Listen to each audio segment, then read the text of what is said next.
దేవుడు ఉద్దేశపరిచినటువంటి, దేవుడు ఆశపడినటువంటి, దేవుడు మనుషుల మీద పెట్టుకున్నటువంటి ప్రణాళికను మనిషి నిర్వీర్యం చేస్తున్నాడు.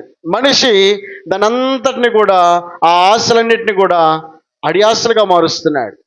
దేవుడు పెట్టుకున్నటువంటి ఆలోచనలు యావత్తును సఫలపరిచేటువంటి మనుషులు ఎవరు కూడా కనబడడం లేదు.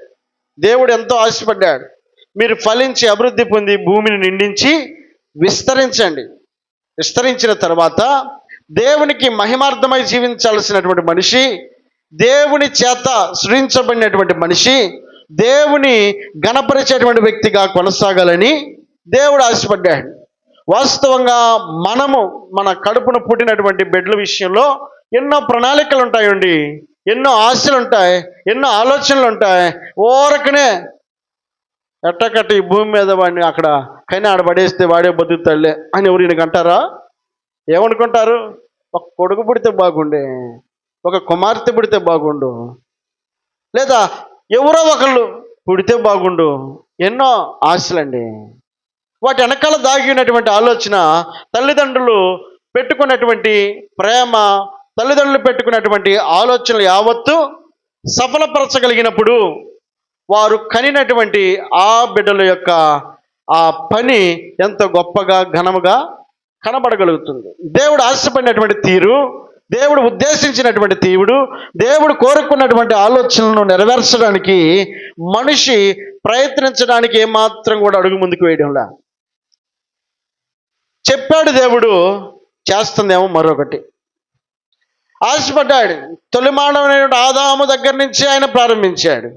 అయ్యా ఆదాము, ఈ భూమి మీద ఉన్నటువంటి కనబడుతున్నటువంటి అన్ని పండ్లు నువ్వు తినయ్యా, ఈ ఒక్కటి మాత్రం తినొద్దు అన్నాడు.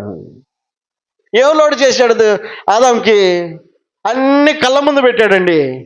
పెట్టి ఈ ఒక్కటే వద్దని అన్నాడు. ఆ ఒక్కదాన్ని పక్కన పెట్టి మిగతా మొత్తం తినొచ్చుగా. కానీ చెప్పేది ఒకటి, చేసేదేమో మరొకటి.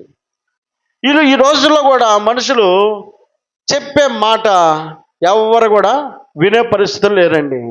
ఇటు వెళ్ళొద్దనంటే ఖచ్చితంగా అటే పోతాడు, ఇది చేయకూడదనంటే అదే చేస్తాడు. ఎక్కడ మొదలైంది? అక్కడ మొదలైందండి.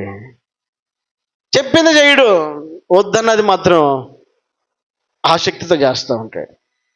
ఆదాము చేసినటువంటి పని, దానికి తగినటువంటి ప్రతిఫలం ఏంటంటే, ఆజ్ఞ అతిక్రమము పాపమై ఉంటే పాపానికి వచ్చే జీతం మరణం అంట. మరి ఆ మరణం అనేది మనిషిని ఏలుబడి చేస్తూ ఉందండి. మనిషికి ఏమాత్రము కూడా జీవం అనేది మనిషిలో ప్రవేశించడానికి వీలు లేకుండా మనిషి తన ఇష్టం వచ్చినట్లుగా ప్రవర్తించిన కారణాన మనిషి మీద మరణం ఏలుబడి చేస్తూ ఉంది. మనిషికి జీవం అంటూ ఏ మాత్రం కూడా లేదు. బ్రతుకుతున్నాడు, జీవిస్తున్నాడు. ఎంతకాలం ఈ భూమి మీద బతికితే అంతకాలం తనకిష్టం వచ్చినట్లుగా జీవిస్తున్నాడు. కానీ ఆ దేవుని యొక్క ఉద్దేశం, వాక్యం ఏమని రాయబడింది? దేవుడు ఈ లోకాన్ని ఎంతో ప్రేమించాడండి. ఎందుకు ప్రేమించాడు? కాగా ఆయన తన అద్వితీయ కుమారునిగా పుట్టిన వాని యందు విశ్వాసముంచు ప్రతి వాడును, గమనించండి, ఏమైపోవాలి? నశింపక నిత్య జీవం అండి. నిత్య జీవం. నిత్య జీవం ఈ భూలోకంలో ఉందా? నిత్య జీవం కోసం ఈ భూమి మీద మనం ఎంత వెతుకులాడినా కూడా మనిషి బ్రతికే కాలము కొద్ది కాలమేనండి. మనిషి యొక్క ఆయు పరిమాణం కొంత టైం మాత్రమే. ఎంత భోగభాగ్యంగా బతికినా 70 సంవత్సరాలంట, అధిక బలం అంటే 80 సంవత్సరాలు అయినను ఆయాసము దుఃఖమే. మరి నిత్య జీవం అని అంటే ఎల్లప్పుడూ జీవించేటువంటి అవకాశాన్ని కుమారుని యందు విశ్వాసం ఉంచే ప్రతి ఒక్కరికి ఇవ్వాలని యేసుక్రీస్తు ప్రభువుల వారు ఈ లోకాన్ని ప్రేమించాడు. దేవుని యొక్క ప్రేమ ఉద్దేశం ఏంటంటే, దేవుని యొక్క ఆలోచన ఏమిటంటే, ఈ లోకంలో ఉన్నటువంటి మనిషిని ప్రేమించడానికి గల కారణం ఏంటంటే, ఈ భూమి మీద నిండు నూరేళ్ళు కలకాలం జీవించమని కాదు. ఈ భూమి మీద ఉండేది కొంతకాలమేనయ్యా. నిత్య జీవం అనేది ఒకటి ఉంది. ఆ నిత్య జీవాన్ని అనుగ్రహించడానికి యేసుక్రీస్తు ప్రభుల వారు ఈ లోకంలోకి వచ్చాడు. ఆ నిత్య జీవాన్ని అనుగ్రహించేటువంటి యేసుక్రీస్తు ప్రభుల వారు ఈ భూలోకంలో 33.5 సంవత్సరాలు జీవించాడండి. జీవించినటువంటి ఆ యేసు దేవుని యొక్క మాటలు, దేవుని యొక్క ఆలోచన విధానము ఈ భూమి మీద మనిషి ఎట్ట బ్రతకాలో, ఎట్ట జీవించాలో, ఎట్ట నిత్య జీవానికి వెళ్ళాలో సమస్తాన్ని ఈ 33.5 సంవత్సరాల కాలంలో అనేకులకు ప్రకటించాడు. అనేక మాటలు ఈ పరిశుద్ధ గ్రంథంలో రాయబడ్డాయి. నిత్య జీవానికి వెళ్ళడానికి మార్గాలను కూడా దేవుడు చూపించాడు. నిత్య జీవానికి వెళ్ళడానికి దేవుడు మనిషిని నడిపించడానికి అనేక మార్గాలను దేవుడు తెలియపరిచాడండి బైబిల్లో. నిత్య జీవము ఏదో చెప్పి పెట్టకుండా, లేకపోతే నీకు నాకు మనకు ఏమాత్రం కూడా అవగాహన లేకుండా చేయాలని దేవుడు అనుకోలేదు. కానీ అన్ని అవగాహన కలిగించేటట్లుగా ఈ బైబిల్లో రాయబడినటువంటి మాట నిత్య జీవానికి వెళ్ళడానికి కొన్ని సూత్రాలను కూడా దేవుడు తెలియపరిచాడు. అసలు దేవుని యొక్క ఉద్దేశం ఏంటి? ఈ భూమి మీదకి వచ్చేటప్పుడు దేవుడు లోకాన్ని ప్రేమించిన దానికి గల కారణం ఏంటి అని అంటే నిత్య జీవానికి మనల్ని పంపించాలి. అర్థమైందా? పాపానికి జీతం మరణం అయితే ఆ మరణం ఈ భూ సంబంధమైనది మాత్రమే కాదు, పరలోకానికి వెళ్ళకుండా, నిత్య రాజ్యానికి వెళ్ళకుండా ఆపగలిగినటువంటి ఆ మరణము నుండి తప్పించడానికి యేసు ఈ లోకానికి నీ కోసం నా కోసం అడుగు పెట్టాడండి. దేవునికి మహిమ కలుగును గాక. హల్లెలూయా. కాబట్టి ఆ యేసుక్రీస్తు ప్రభుల వారి యొక్క ప్రణాళిక, ఉద్దేశము ఈ ఉదయకాలం మనం జ్ఞాపకం చేసుకోవాల్సినటువంటి వారమై ఉన్నాం. దేవుని గొప్పతనాన్ని మనం తెలుసుకోవాల్సినటువంటి వారమై ఉన్నాం. దేవుడు చేసిన కార్యాన్ని మనం జ్ఞాపకం చేసుకోవాల్సినటువంటి వారమై ఉన్నాం. ఆయన ఈ భూమి మీద జీవించి మానవ రూపంలో ఆయన చేసినటువంటి అనేక అద్భుతాలు ఉన్నాయి, అనేక ఆశ్చర్యకార్యాలు ఉన్నాయి, అనేక గొప్ప సూచక క్రియలు ఉన్నాయి. అనేకులను నడిపించినటువంటి తీరు, అనేకులను సరైన మార్గంలో నడిపించడానికి పలికిన మాటలే కావచ్చు, అన్నీ కూడా పరిశుద్ధ గ్రంథంలో ఆయన నోటి మాట చేత అనేకులకు తెలియపరిచాడండి. మార్గాన్ని తెలుసుకోవాలని, మార్గంలో నడవాలని ఆయన ఆశపడ్డాడు. అయితే ఆయన ఈ భూమి మీద ఉండగా, ఈ భూమి మీద ఉండగా ఆ 33.5 సంవత్సరాల కాలంలో పోయిన వారం మనం జ్ఞాపకం చేసుకుంది ఏంటంటే, యెరూషలేము యాత్రకు యేసుక్రీస్తు ప్రభుల వారు బేతనీ అనబడేటువంటి ప్రాంతం నుండి బయలుదేరి వస్తూ ఉన్న క్రమంలో గాడిద పిల్లయు పక్క గ్రామంలో కట్టబడి ఉన్నాయి, వాటి విప్పుకొని రండి అని చెప్పి ఆ గాడిద మీద కూర్చుంటే గణపరిచారు, గొప్ప చేశారు, కేకలు వేశారు, హోసన్నా జయమని చెప్పనని హోరెత్తించారు. మొత్తానికి యెరూషలేము మందిరానికి ఘనంగా తీసుకెళ్ళారండి.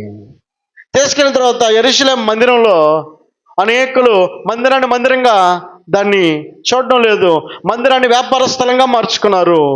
మందిరంలో దేవునికి చెల్లించాల్సిన ఘనత చెల్లించడం లేదు, దేవునికి ఇవ్వాల్సిన స్థానాన్ని దేవునికి ఇవ్వడం లేదు. చూసినటువంటి యేసుక్రీస్తు ప్రభుల వారు వాళ్ళందరినీ ఖండించాడు, గద్దించాడు, కోప్పడ్డాడు, కొరడా తీసుకుని వాళ్ళని కొట్టాడు కూడా అని చెప్పని రాయబడిందండి. దేనికోసం? మందిరాన్ని క్రమమైన మార్గంలో పెట్టాలని ఆయన వారందరినీ కూడా క్రమపరిచాడు. తిరిగి మరలా వెళ్ళిపోయాడు. వెళ్ళినటువంటి 5వ రోజు అండి ఈరోజు జరిగిన పరిస్థితి ఏంటంటే, కొన్ని దినాలుగా యేసుక్రీస్తుని వెంబడించినటువంటి 12 మంది శిష్యులు సంవత్సరాల తరబడి ఆయనతో చూశారు, అద్భుతాలు చూశారు, ఆశ్చర్యకార్యాలు చూశారు, ఆయనతో కలిసి నడిచారు. ఆయన చేసినటువంటి ఆలోచన యావత్తు కూడా వీరు ఎరిగినటువంటి వారు అయి ఉన్నారు. ఈ 12 మంది కూడా ఆయన వెంబడిస్తున్నారు, ఆయనతో పాటు నడుస్తున్నారు, ఆయనతో పాటే ఉంటున్నారు. అందరూ నవ్వారని అనుకున్నాడు ఆయన. ఉంటారండి మనతో కూడా అట్లాగే అందరు మనల్ని అనుకుంటాం. మనకు మొమ్ము చేసేవాళ్ళు లేరా? మనకి వెనక గోతి తీసేవాళ్ళు లేరా? మనల్ని నష్టపరిచేవాళ్ళు లేరా? మనల్ని కష్టపెట్టేవాళ్ళు లేరా? మన ముందు నవ్వుతూనే ఉంటారు వాళ్ళు చేయాల్సిన పనులు. నాడు కూడా అట్టాగే యేసుక్రీస్తు ప్రభుల వారు అనుకున్నాడు, ఈ 12 మంది శిష్యులు వజ్రాలు అంటూ అనుకున్నాడు. తేరా చూస్తే దాంట్లో చూస్తే పేతురు అంటాడు, యేసు ఎవరో నాకు తెలియదు అని అంటాడు. ఇంకొక యూదా ఇస్కరియోతు చూడబోతే యేసుక్రీస్తు ప్రభుల వారిని పట్టించడం కోసం, అంటే ఆయన్ని సిలువ వేయాలి, ఆయన లేకుండా చేయాలి ఈ భూమి మీద, ఆయనని కంకణం కట్టుకున్నటువంటి కొంతమంది శాస్త్రులు, పరిశీలన వారితో చేతులు కలిపి యేసుక్రీస్తు ప్రభుల వారిని పట్టించాలని పథకం వేసినటువంటి వ్యక్తి ఈ యూదా ఇస్కరియోతు. ఏమంటాడో తెలుసా? ఆ శత్రువుల దగ్గరికి వెళ్ళి, ఇదిగో ఆ 12 మంది శిష్యులతో పాటు యేసు కూడా ఉన్నాడు, కానీ వారిలో ఆయన ఎవరో మీకు తెలియదు కాబట్టి నేను అక్కడికి వెళ్ళి ప్రేమగా ముద్దు పెట్టుకుంటాను. అప్పుడు ఆయన ఎవరో గుర్తుపట్టి మీరు ఆయన పట్టుకోండి అని చెప్పానని, ఆయన్ని పట్టుకోవడానికి నేను అవకాశం ఇస్తున్నాను కాబట్టి నాకు మీరు ఏమి ఇస్తారు? నీకేం కావాలో చెప్పానంటే నాకు 30 వెండి నాణాలు కావాలని అంటాడు. 30 వెండి నాణాలు తూచి యోధ చేతిలో పెడితే తీసుకున్నాడు, వెళ్ళిపోయాడు. యేసును పట్టించడానికి ఎప్పుడెప్పుడా అని ఎదురు చూస్తున్నాడండి. బైబిల్ చూద్దాం, ఒక మాట జ్ఞాపకం చేసుకుందాం. మత్తయి రాసిన సువార్త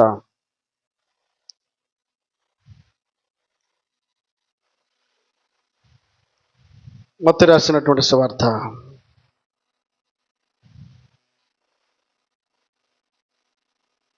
14వ వచనం, 26వ అధ్యాయం.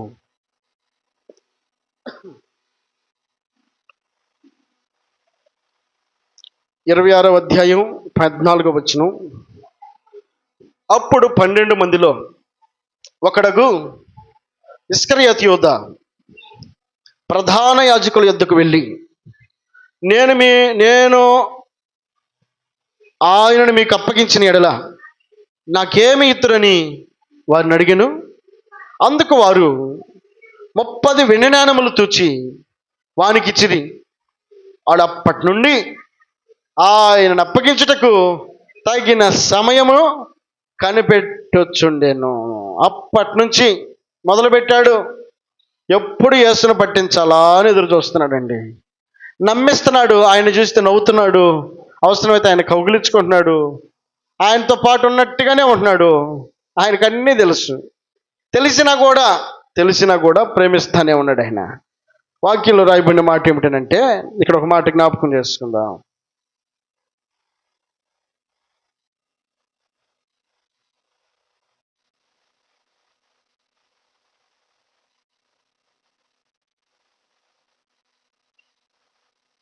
ఆ 47వ వచనంలో, ఆయన ఇంకను మాట్లాడుచుండగా 12 మందిలో యోధా ఒకడు వచ్చెను. వానితో కూడా బహుజన సమూహము కత్తులు గుదియలు పట్టుకొని ప్రధాన యాజకుల యొద్ద నుండి ప్రజల పెద్దల యొద్ద నుండి వచ్చెను. ఆయన అప్పగించేవాడు, నేను ఎవరిని ముద్దు పెట్టుకుందునో ఆయనే యేసు, ఆయన పట్టుకొనుడని వారికి గుర్తు చెప్పి వెంటనే యేసు వద్దకు వచ్చి, బోధకుడా, గమనించండి ఏమంటున్నాడు, కాదు ఏమంటున్నాడు, బోధకుడా. అగౌరవం మనిషి కాదు, పట్టించినా కూడా గౌరవంతో పొగుడుతున్నాడండి. పొగిడే వాళ్ళని ఎక్కువగా నమ్మకూడదు మనం, ఎప్పుడు మోసం చేస్తారో తెలియదు. అక్కడ బోధకుడా అని ఎంత గౌరవంగా, వినయంగా, మర్యాదగా పిలుస్తున్నాడో. గౌరవాన్ని, వినయాన్ని ఆ యోధాన్ని చూస్తే నేర్చుకోవచ్చండి. బోధకుడా అని పిలుస్తున్నాడు. ఏమంటున్నాడు, నీకు శుభము. ఎలాంటి మాట? మంచి మాట అండి. ఎంత ఉపయుక్తకరమైనటువంటి మాట తన నోట పలుకుతున్నాడు. శుభం అంట, మంచి మాటే. నోటితో కనబడుతుంది మంచి మాటే, వినబడుతుంది మంచి మాటే. క్రియలు చూడబోతే బాగానే కనబడుతున్నాయి. వీడు మోసం చేసేవాడు కాదే అన్నట్టుగానే కనపడుతున్నాడు, నమ్మచ్చలేనన్నట్టుగానే కనపడుతున్నాడు. క్రియలన్నీ కూడా గొప్పగా ఘనంగా కనబడుతున్నాయి. ఇప్పుడు యేసు అంటాడు,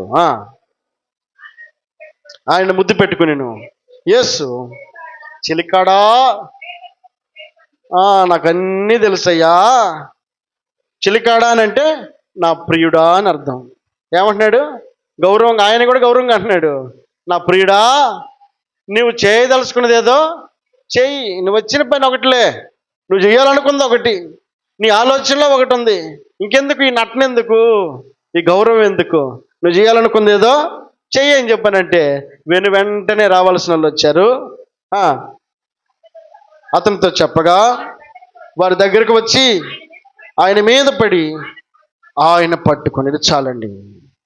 యేసుక్రీస్తు ప్రభువుల వారి కొరకు ఎదురు చూస్తున్నటువంటి శాస్త్రులు కావచ్చు, పరిశీలు కావచ్చు, గనులు కావచ్చు, గొప్పవారు కావచ్చు, ఆయన చేసిన అద్భుత ఆశ్చర్యకార్యాలను గమనిస్తూ ఉన్నటువంటి వారు ఎప్పుడు ఆయన ఇక్కడ లేకుండా వెళ్ళిపోవాలా అని చెప్పి ఎదురు చూసేటువంటి మనుషులు కొంతమంది ఉన్నారు. ఆయన పేరును, ఆయన ప్రఖ్యాతను, ఆయన మంచితనాన్ని ఓర్చుకోలేనటువంటి కొందరు ఆయన మరణాన్ని కోరుకున్నారు. ఆ కొందరు కాస్త అనేకులు కంటించారు ఆ నిప్పు. ఇప్పుడు ఒకరు కాదు, ఇద్దరు కాదు, ఇప్పుడు అందరు కేకలు వేస్తున్నారు. ఒకరోజు తీసుకెళ్ళి ప్రధాని యొద్దకు తీసుకెళ్ళారండి. తీసుకెళ్ళి ఆయన దగ్గర ఈయన తప్పేమైనా మోపాలేమో అని చెప్పానని ఏదో విధంగా శిక్ష ఇప్పియాలి అంటే ఏదో ఒక నేరము మోపాలి. ఇక్కడ ప్రజలందరినీ పాడు చేస్తున్నాడు, వాళ్ళందరికీ లేనిపోయిన మాటలనే చెప్తున్నాడు. ఈయన తీసుకెళ్ళి చెరసాల ఏమని చెప్పానంటే ఇప్పుడు ఈయన రాజుని ప్రకటించుకుంటున్నాడు అని ఈ పట్టుకెళ్ళినటువంటి వీళ్ళందరూ కూడా లేనిపోయిన మాటలన్నీ చెప్పారు. చెబితే ఇప్పుడు అక్కడ ఉన్నటువంటి పిలాతు, ప్రధాని అయినటువంటి పిలాతు ఇప్పుడు అన్నాడు, ఇదిగో నీవే నా రాజు అని చెప్పుకుంటుందనంటే సరే నువ్వు అన్నట్టే అని చెప్పానని అన్నాడు. తర్వాత ఆయన గురించి అడుగుతూ ఉంటే ఆయన మాటలను చూసినటువంటి ఈ పిలాతు అంటాడు, ఈయనలో నాకు ఏ దోషం కనపట్టలేదే, ఈయన మాటలు చూస్తే మంచిగా కనపడుతున్నాయి, ఈయన మీరు చెప్పినంత క్రూరత్వం కలిగినటువంటి మనిషి అయితే కాదు, ఈయనలో ఏ దోషం నాకు కనపట్టలేదు అని చెప్పానని పిలాతు చెప్తున్నాడు. లేదు లేదు అనని వీరితో పాటు అనేక జనసమూహాన్ని బలంగా వారు సమకూర్చుకున్నారండి. అక్కడ ఒక మాట రాయబడింది, అక్కడ ప్రతి పండుగలో ఒక ఖైదీని విడిపించుట వారికి ఒక ఆచారం ఉంది.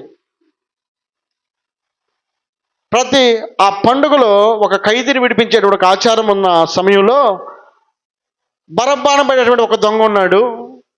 బరబ్బా చేసిన నేరాలు కానీ, దోషాలు కానీ, పాపపు క్రియలు కానీ ఇవన్నీ కూడా మనుషులు కష్టపెట్టినటువంటి ఆ తీరు కానీ అతను ఏమాత్రం కూడా విడుదల చేయడానికి అవకాశం లేదు.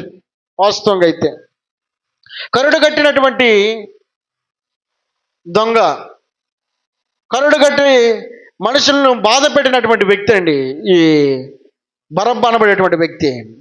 అయితే ఇప్పుడు న్యాయాధిపతి అయినటువంటి ఈ పిలాతుకు ఈయన మీద శిక్ష వేయడం ఏమాత్రం కూడా ఇష్టం లేక, ఇప్పుడు మనకి పండగలో ఒక ఖైదీని విడిపించడం మనకు అలవాటు కదా, ఇప్పుడు బరబ్బాను పడేటువంటి దొంగ ఉన్నాడు యేసు అనేటువంటి, ఈయన మీద కూడా మీరు నేరాలు మోపుతున్నారు కాబట్టి యేసుని విడిపిద్దాం, బరబ్బాని జైల్లో ఉంచుదామనంటే లేదు లేదు లేదు, యేసునే సిలువ వేయండి, బరబ్బాను మాత్రం విడిచిపెట్టండి. ఇది అక్కడ వారు తీసుకున్నటువంటి తీర్మానం. అక్కడ ఒక మాట జ్ఞాపకం చేసుకుందాం. 15వ వచనంలో, 27వ అధ్యాయం 15వ వచనం, జనులు కోరుకునిన ఒక ఖైదీని పండుగలో విడుదల చేయుట అధిపతికి వాడుక. ఆ కాలమందు బరబ్బాను ప్రసిద్ధుడైన ఒక ఖైదీ చెరసాల్లో ఉండెను. కాబట్టి జనులు కూడా వచ్చినప్పుడు పిలాతు నేనెవరిని విడుదల చేయవలనని మీరు కోరుచున్నారు, బరబ్బానా లేక క్రీస్తనబడిన యేసునా అని వారిని అడిగిను. ఏలయనగా వారు అసూయ చేత ఆయనను అప్పగించిరని అతడు ఎరిగి ఉండెను.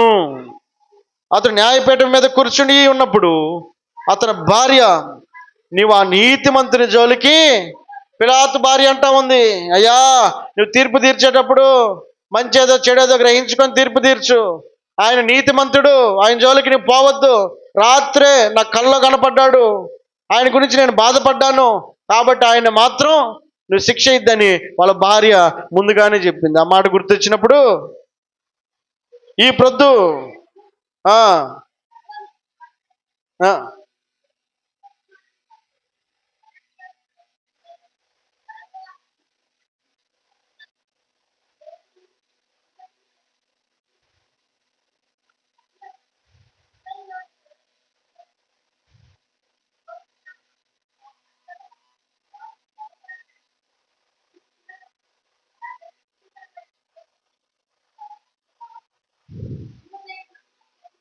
చాలండి. అందరూ కూడా సమ్మతించినటువంటి పని ఏంటంటే యేసుని సిలువ వేయండి, అవసరమైతే బరబ్బానైనా విడిపించండి. కరుడు కట్టినటువంటి దొంగను విడిచిపెట్టండి, యేసును మాత్రం సిలువ వేయండి. చూడండి, ప్రజల యొక్క ఆలోచన విధానం ఎట్లా ఉంది. మంచిని కోరుకోరు కదా, మంచిని ప్రేమించరు, మంచి సహవాసము చేయడానికి ఏమాత్రం కూడా ఇష్టపడరండి. ఈ లోకంలో నాటి నుంచి నేటి వరకు కూడా మంచికి స్థానం అంటూ లేదండి. మంచి చెప్పే వాళ్ళని ఎట చూస్తారు? హేళనగా చూస్తారు. మంచి ఏమాత్రం కూడా మింగుడు పడదు. అదే మాయ మాటలు చెప్పు, వెంటనే నమ్ముతారు, ఎంత దూరం అయినా వెళ్తారు. చివరికి పొందేటువంటి ప్రతిఫలం ఏమి లేకపోయినా ఆ మాటకే విలువిస్తారు, ఆ మార్గంలోనే నడుస్తారండి. మంచితనానికి రోజులు ఏమాత్రం కూడా లేవు. ఆయన చేసిన అద్భుతాలు కావచ్చు, ఆశ్చర్యకాలు కావచ్చు, మనుషులు నడిపించిన తీరు కావచ్చు, క్రమమైన మార్గం కావచ్చు, ఇదంతటిని పక్కన పెట్టి వీళ్ళు అంటారు, ఇదిగో మాకు బరబ్బాని విడిచిపెట్టండి, అంతకైతే యేసును మాత్రం సిలువ వేయండి అని ప్రజలందరూ సిలువ వేయమని అందరూ చెప్పిరి. అందరూ చెప్పారంట. అక్కడ మట్లాదివారం రోజేమో అందరూ కేకలు వేశారు, ఘనపరిచారు, గొప్ప చేశారు, ఆహా ఓహో అన్నారు. తీరా చూస్తే ఆ మాటలన్నీ ఎడిపోయినాయో, ఆశలు కాస్త అడియాసలుగా మార్చబడ్డాయి. పొగిడి గణపరిచినటువంటి నోర్లు కాస్త మరలా తిరిగి ఆయన సిలువేయండి, సిలువేయండి, సిలువేయండి. అనేకులకు ఆశ్రయం ఇచ్చినటువంటి ఆయన అనేకులకు చేత అన్యాయంగా తీర్పు పొందుతున్నాడు. వాస్తవంగా తప్పు లేకపోయినప్పటికీ తప్పు ఆయన మీద మోపబడిందండి. మోపబడినటువంటి ఆ తప్పుకు శిక్ష అనుభవించడానికి ఆయన సమ్మతించాడు. ఆ రాత్రి ఆ శిక్షకు గురైనటువంటి ఆయనను మధ్యరాత్రి ప్రార్థన చేసుకుంటున్నటువంటి సమయంలో గెత్సెమనే తోటలో వచ్చి పట్టుకున్నారు. అర్ధరాత్రి ఉదయం తెల్లవారి 6 గంటల దాకా ఈ సంభాషణ జరుగుతూ ఉంది. శిక్ష వేయాలా లేదా ప్రజలతోటి, తర్వాత ఈ మధ్యలో జరుగుతుంది. ఆ తరువాత శిక్ష ఎప్పుడైతే 6 గంటలకు ఖరారైందో అక్కడి నుంచి ఇక ఆయన శిలువ శ్రమ మొదలైందండి. ఆయనకు మించినటువంటి బరువుతో కూడినటువంటి శిలువను ఆయన మెడకి పెట్టారు. ఆయన శిలువ వేయడానికి గొల్గోతా కొండ దగ్గరికి ఆయన శిలువను మోసుకుని వెళ్ళడానికి ఆయన్నే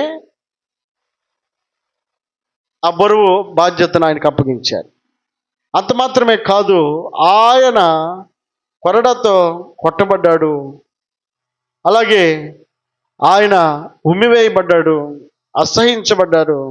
అంత మాత్రమే కాదు, ముండ్ల కిరీటం పెట్టారు, చేయరాని అవమానాలన్నీ కూడా చేశారండి.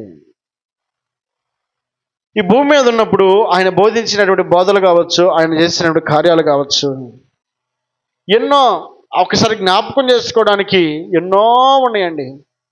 పరలోక మార్గానికి సరైనటువంటి మార్గాన్ని నిర్దేశించినటువంటి ఆ యేసు, సరైనటువంటి మార్గంలో నడిపించాలని ప్రయత్నం చేసినటువంటి ఆ యేసు, మంచి మార్గంలో నడవడానికి అనేకులను ప్రేరేపించినటువంటి ఆ యేసు, అనేకుల మధ్యలో తన మంచితనాన్ని కనపరిచినటువంటి ఆ యేసు, అనేకుల మధ్యలో ఆయన అవమానమునకు గురవుతున్నాడు, అవమానానికి అప్పగించబడ్డాడు, అన్యాయపు తీర్పుకు అప్పగించబడ్డాడు. అక్రమంగా ఆయనను కొడుతున్నారు, ఆయన్ను హింసిస్తున్నారు, ఆయన్ను ఇబ్బంది పెడుతున్నారండి.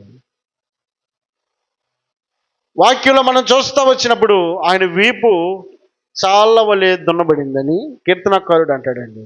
చాలా వలె. ఇప్పుడు మనం పొలం దున్నేటప్పుడు ఎట్లా ఉండిద్ది? సాళ్ళు ఉంటాయా లేవా? వీపు మీద కొరడాతోటి కొట్టి అది లాగినప్పుడు ఈ పంతా కూడా చాలా వలె దున్నబడిందంట ఆయన వీపు.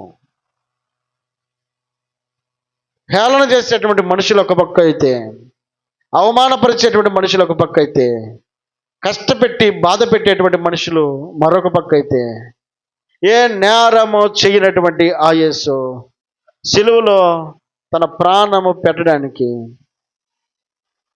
ఆయన తన్ను తాను అప్పగించుకున్నాడు.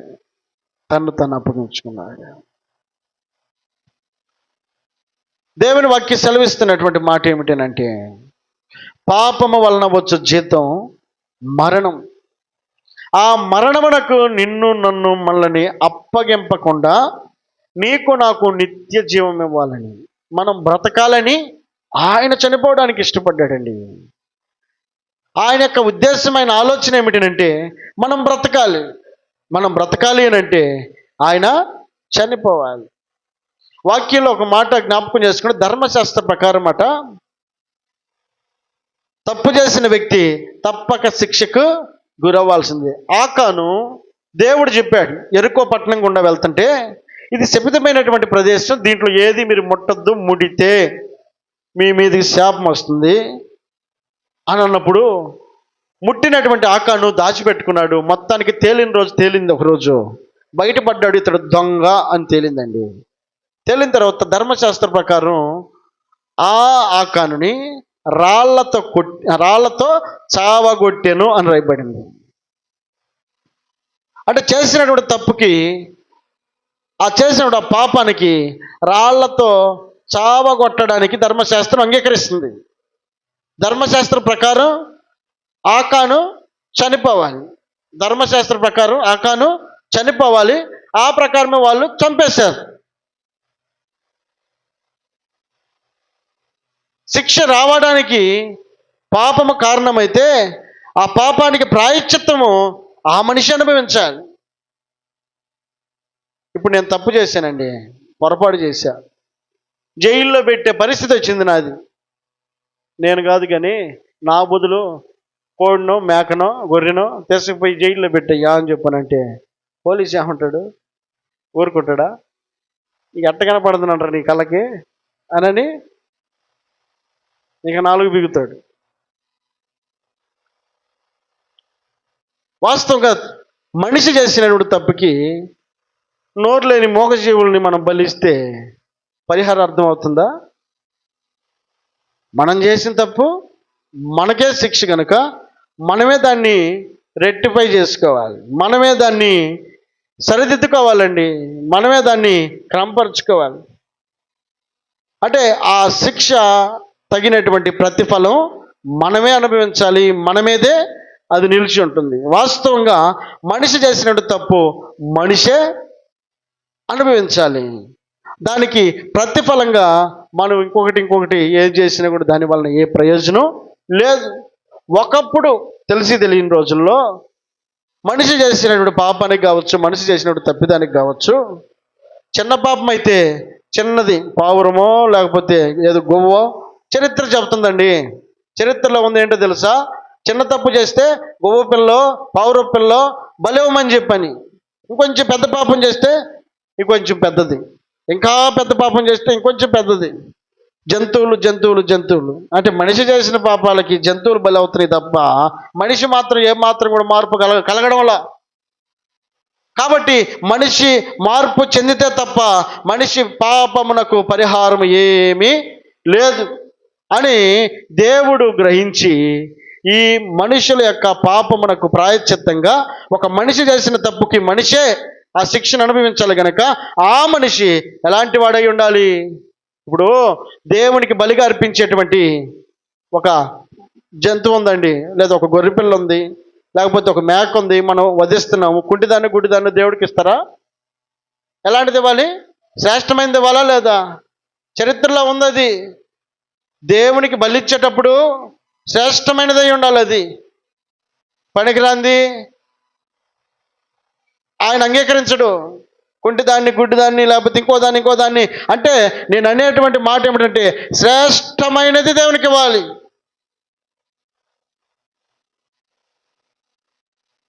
నీ పాపం నా పాపం మన పాపం పరిహరించబడాలి అని అంటే ఆ పరిహరించబడ్డానికి ఎలాంటి వ్యక్తిగా ఉండాలి? పరిశుద్ధుడై ఉండాలి, పవిత్రుడై ఉండాలి, నిష్కల్మషుడై ఉండాలి, పాపుల్లో చేరక ప్రత్యేకముగా ఉన్నవాడు మన పాపముల నిమిత్తమై పరిహారార్థమై బలి అవ్వాలి. అవ్వాలి అంటే మనుషులట ఆయన గమనించినప్పుడు ఏ ఒక్కడును పాపం చేయనోడు లేడంట. అందరూ ఏకముగా పాపము చేసి నశించిపోవడానికి దగ్గరగా ఉన్నారు. ఏ ఒక్కడు లేడు, అందరూ, ఏ భేదము లేదు, అందరూ పాపము చేసి ఉన్నారు. కాబట్టి మనిషి కొరకు బలిగా అర్పించడానికి మనుషుల్లో పరిశుద్ధుడైన వాడు ఒక్కడు లేడు కనుక ఇప్పుడు తండ్రి అనుకున్నాడు, తన కుమారుడైనటువంటి యేసుక్రీస్తు ప్రభుల వారిని మనిషిగా ఈ భూమి మీద పంపించి, ఈ భూమి మీద మనిషి యొక్క పాపాలను పరిహరించడం కోసం ఆయన ఈ భూమి మీదకి మానవ రూపంలో వచ్చాడు. ఈయనకున్న గుణలక్షణాలు ఎలాంటివి? హెబ్రీయులకు రాసిన పత్రికలో ఆయన ఏమంటాడనంటే, ఆయన పరిశుద్ధుడు, నిష్కల్మషుడు, పాపుల్లో చేరక ప్రత్యేకంగా ఉన్నవాడు, నిర్దోషియు, నిష్కల్మషుడును, పాపుల్లో చేరక ప్రత్యేకముగా ఉన్నవాడును, ఆకాశ మండలము కంటే మిక్కిలి హెచ్చైన వాడునైనా ఇట్టి ప్రధాన యాజకుడు మనకు సరిపోయినవాడు. ఇది ప్రాముఖ్యమైనటువంటి మాట. మనకు సరిపోయిన వాడు ఎవరు? మన పాపముల నుండి విముక్తి కలిగించగలిగిన వాడు, మన దోషముల నుండి విముక్తి కలిగించగలిగిన వాడు, మనల్ని పరిహరించగలిగిన వాడు, మనల్ని పరిశుద్ధులుగా మార్చగలిగినటువంటి వాడు. ఇదిగో నీవు, నేను, మనమందరము నమ్మి విశ్వసిస్తున్నటువంటి యేసుక్రీస్తు ప్రభుల వారు మాత్రమే పరిశుద్ధుడై ఉన్నాడు, పవిత్రుడై ఉన్నాడు, నిష్కల్మషుడై ఉన్నాడు, పాపంలో చేరక ప్రత్యేకముగా ఉన్నవాడై ఉన్నాడు. ఆయనలో పాపం ఉన్నదని ఎవరు స్థాపించగలరు అని ఆయన అంటాడండి. మనుషులు నిందలైతే వేశారు కానీ ఆయన రక్తములో ఏ దోషం లేదండి. ఆయన పవిత్రమైనటువంటి రక్తము, నిన్ను నన్ను పరిహరించడానికి యోగ్యమైన రక్తము. ఆయన పరిశుద్ధమైన రక్తము మన పాపముల నుండి విడుదల కలుగజేయడానికి కారణమైంది. ఆ పరిశుద్ధమైన రక్తము నిన్ను నన్ను విమోచించడానికి కారణమైంది. ఆ పరిశుద్ధమైన రక్తము అనేకుల పాపములు పరిహరించడానికి అది సరిపోయిన రక్తం. ఆయన మనకు సరిపోయిన వాడు.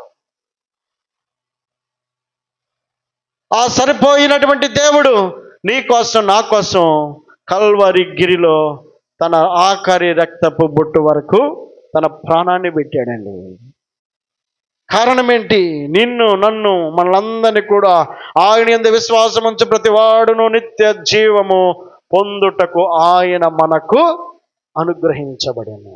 నిత్య జీవం పొందాలి.